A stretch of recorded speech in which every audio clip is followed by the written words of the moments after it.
प्रथम अध्याय प्रथम श्लोक। ये मंगलाचरण है और मंगलाचरण में सुखदेव जी महाराज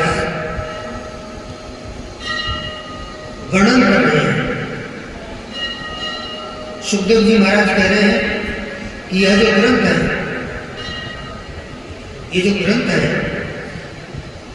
इसमें हम सब जान चुके हैं कि भक्ति और ज्ञान की और वैराग्य की त्रिवेणी है, और चाहे कितना भी बड़ा कोई पापी हो, वो इस ग्रंथ के माध्यम से उसका उत्थान हो सकता है, उद्धार हो सकता है, ये हम जान चुके हैं।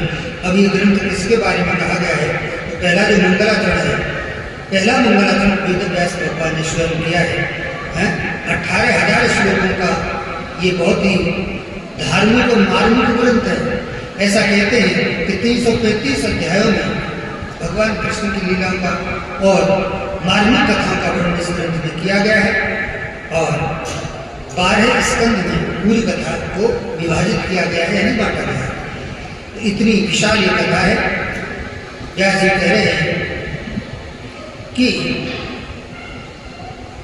किम ध्येयम्, हम किसका ध्यान करें। पहला श्लोक, जन्माद्यश हेतु में ज्ञान तक। अब हम किसका ध्यान करें? जब ये बात आई तो ध्यान करने योग्य कौन है? किम ध्येयम्, हमें किसका ध्यान करना चाहिए? पहला श्लोक। तो ध्यान हमें किसका करना चाहिए? बोले हमें ध्यान करना चाहिए भगवान श्री कृष्ण का। बोले कौन से भगवान श्री कृष्ण हैं? हम जिनका ध्यान करें, किसको ध्यान हम? तो वर्णन करते हैं कि हम परम सत्य का ध्यान करें। सत्यम परम धीमहि। अब ग्रंथ किसके लिए लिखा जा रहा है? भगवान कृष्ण के लिए। तो ध्यान किसका होना चाहिए था? भगवान कृष्ण का। प्रणाम किसको करना चाहिए था? भगवान कृष्ण को। लेकिन व्यास जी ने ऐसा नहीं किया। व्यास जी किसका ध्यान कर रहे हैं? सत्य का। प्रणाम किसको कर रहे हैं? सत्य को।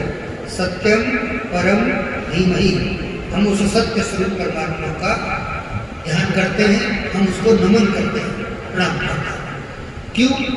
बोले कि अगर वो केवल कृष्ण को प्रणाम करते हैं तो भागवत कथा केवल कृष्ण भक्तों तक सीमित हो जाती है, इसलिए कृष्ण का नाम नहीं लिया। अगर केवल जैसे राम जी को प्रणाम कर देते तो राम तक सीमित हो जाती है, भगवान शिव को प्रणाम कर देते तो शिव जी के भक्त सोच लेते तो हमारे ही ग्रंथ है। तो उन्होंने कहा कि ये ग्रंथ पूरी मानव जाति के काम आ सके, सभी लोगों का कल्याण कर सके, और सभी इसको अपना मान सके और इसके प्रति प्रेम रख सके, श्रद्धा रख सके। इसलिए